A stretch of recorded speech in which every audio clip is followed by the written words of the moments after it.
జై గురుదత్త. శ్రీ మహాగణపతే నమః. శ్రీ సరస్వతీ నమః. శ్రీపాదవల్లభ నృసింహ సరస్వతి. శ్రీ గురు దత్తాత్రేయాయ నమః. పంచారామాలలో ఒకటైనటువంటి ఆరామములో కుమారస్వామి స్వయంగా ప్రతిష్ఠించిన శివలింగం ఉంది. కుమారారామం. తిరుపతిలో వెంకటేశ్వరుడు సర్వదేవతా స్వరూపుడు కదా. ఆయనలో విష్ణువు, శివుడు, అమ్మవారు, సుబ్రహ్మణ్యుడు అందరూ ఉన్నారు. అందుకే ఆయనకు బిల్వార్చన జరుగుతుంది. ఆయనలో దేవి అంశ ఉన్నది. అందుకని శుక్రవారాలు అభిషేకాలు చేయించుకుంటున్నాడు. పెద్ద పెద్ద పట్టు వస్త్రాలతో అలంకారం చేయించుకుంటున్నాడు. తమిళులు సుబ్రహ్మణ్య స్వామి కొండపై ఉంటాడని కూడా నమ్ముతారు. అదే సిద్ధాంతం ప్రకారం వెంకటేశ్వర స్వామి కొండ మీద వెలిశాడు కాబట్టి ఆయనను సుబ్రహ్మణ్య అని ఆరాధిస్తారు.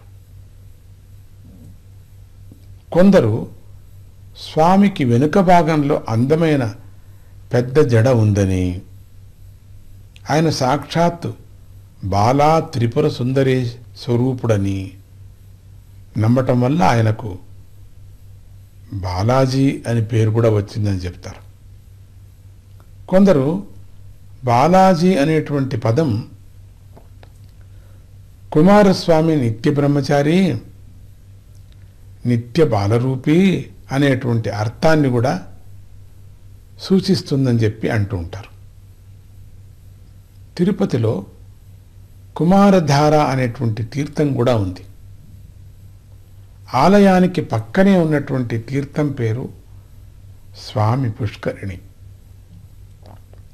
స్వామి అంటే కుమారస్వామి. అన్ని లోకాలను, అన్ని జీవులను, జడ వస్తువులను తనదిగా చూసేవాడే స్వామి.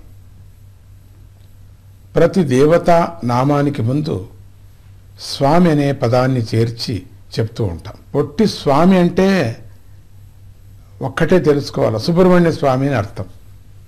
స్వామి అంటే సుబ్రహ్మణ్య స్వామిని. ఆ నామానికి అంత బలం ఉంది. అందువల్ల స్వామి పుష్కరిణి అంటే కుమారస్వామికి సంబంధించిన సరస్సు అని అర్థం.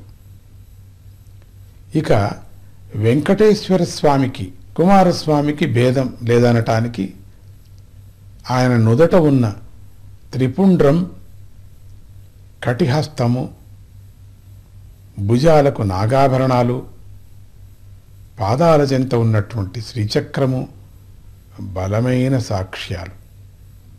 విష్ణుమూర్తికి నాగాభరణం ఏమిటి? ఇక్కడ నాగాభరణం అంటే సుబ్రహ్మణ్య స్వామి. ఈనాటికి ఆంధ్రలోను, కర్ణాటకలోను వెంకట సుబ్బరావు, వెంకట స్వామి, వెంకట నాగ సుబ్రహ్మణ్య, వెంకట సుబ్రహ్మణ్య స్వామి, వెంకట స్వామి అని పెట్టుకుంటూ ఉంటారు.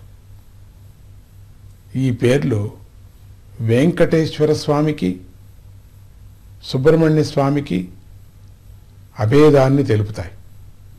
ఈ విధంగా కలియుగ ప్రత్యక్ష దైవమైనటువంటి వెంకటేశ్వర సన్నిధిలోనూ కుమారస్వామిని దర్శించవచ్చు.